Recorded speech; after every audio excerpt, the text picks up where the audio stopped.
jadi gini Bapak Ibu, pertama tadi kaitannya dengan pertanyaan dari Miss Melly, bagaimana memahami soal cerita ya? Iya. Oke. Soal cerita. Kalau saya dibedakan dua. Pertama ke konten, yang kedua ke konteks.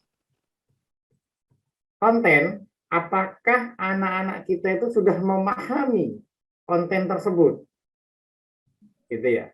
Kalau konteks itu kaitannya dengan bahasa. Tidak akan pernah bisa bicara konten kalau konteksnya anak-anak kita itu belum paham.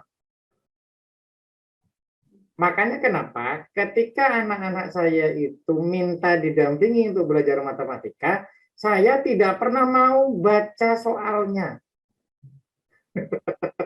Bukannya saya tidak bisa baca, kan gitu kan? Supaya anak-anak itu bagaimana mencoba memahamkan saya.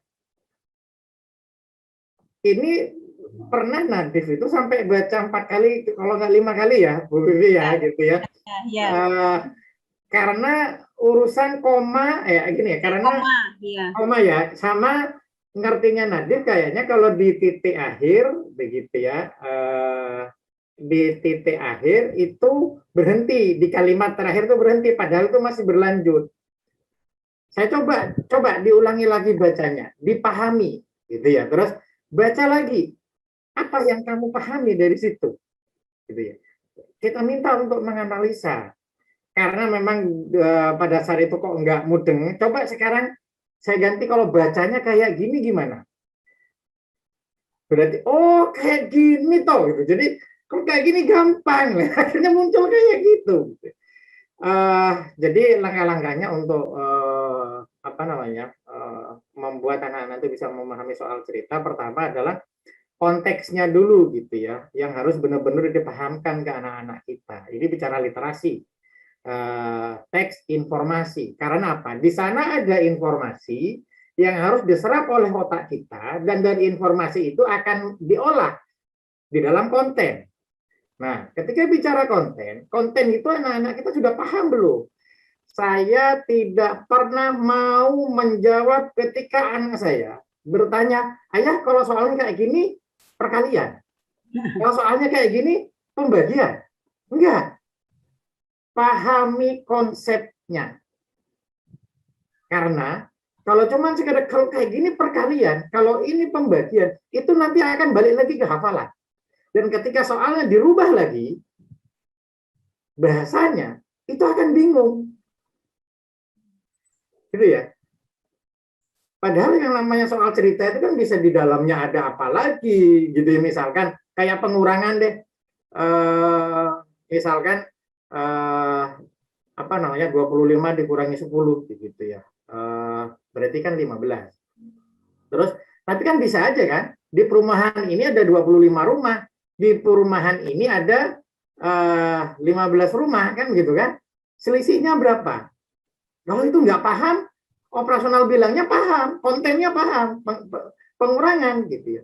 Kalau cuma sekedar saya, oh iya itu pengurangan, selesai, tidak berupaya memahami konsep.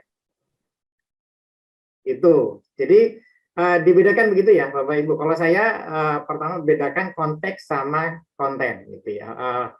Ketika bicara konten, kalau anak-anak kita belum paham, maka kita harus turunkan ini kenapa belum paham.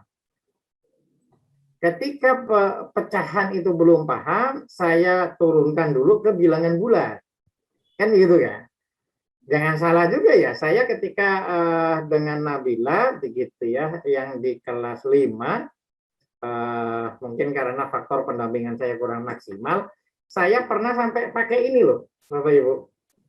Ini ya, ini efek karena saya pakai background ya. Gimana sih? Sebentar, saya nggak pakai background ya. Saya nggak pakai background biar lebih ini saja. Oke. Ini lagi. Ini nih, saya pakai kayak gini. Ya, Bapak Ibu. Terus saya pakai funny block. Gitu ya. Nah, ketika kasusnya kayak Nadif, Nabila ketika bertanya, ada case di sana misalkan soal cerita yang di situ apa namanya ya, harus dipahamkan benar gitu secara konteks dan nanti kontennya saya pakai angka yang sederhana dulu gitu, pakai alat-alat kayak gini. Kalau dia sudah paham, coba soal ini dipahami seperti apa. Masih belum mudah, mikir lagi, kita berikan contoh yang lebih mudah lagi, agak lebih susah, baru masuk ke soal. Makanya kalau saya strateginya, daripada saya ngajarin soal itu, kalau kontennya dia belum paham, kita bikin soal cerita lain yang nanti akan membawa ke konten itu. Paham ya? Dan saya tidak pernah ngajarin, biasanya ya, misalkan ada salah satu soal, terus, ayah ini gimana ngerjainnya? Saya selalu pasti bikin soal lain. Supaya apa? Nanti anak-anak coba kerjakan soal itu. Jadi ketika ceritanya Nabila tadi itu nanya tentang bagaimana bikin kue berapa kilogram, saya belokkan ke sapi butuh sekian kilogram. Kok pecahan susah banget gitu ya? Saya turunkan lagi, pakai bilangan bulat kan begitu kan? Ternyata dia sudah bisa. Lah, makanya di computational thinking itu tadi kan apa? Pertama kan dekomposisi. Dekomposisi kan untuk memahami informasi yang penting mana, informasi yang tidak penting mana. Informasi yang nggak penting buang, informasi yang penting diambil. Setelah itu ada pattern recognition kan, pengenalan pola. Bapak Ibu semua, kita ngajarin matematika sebetulnya mau mengenalkan pola. Coba anak TK mau dikenalkan bagaimana cara ke simpang 5, diceritakan saja, dikasih gambar, tidak akan pernah sempurna. Tapi kalau Bapak Ibu nggak usah banyak ngomong, langsung diajak naik mobil, naik motor, datang ke simpang 5. Kalau kamu nanti ini lewat sini ya, lewat sini ya, lewat sini ya. 2 kali 3 kali nggak perlu ditanyakan. Kayak Nadif kan, umur berapa tahun dulu itu? Umur 3 tahun apa 4 tahun gitu ya, dari SD pulang ke rumah karena udah tahu jalan. Tapi akhirnya kita beri pijakan. Hilang. Bahaya. Hilang. Takut hilang kitanya ya. Ya udah tahu gitu. Kan udah tahu gitu ya. Gimana caranya pulang. Waduh, ini bahaya juga gitu. Terus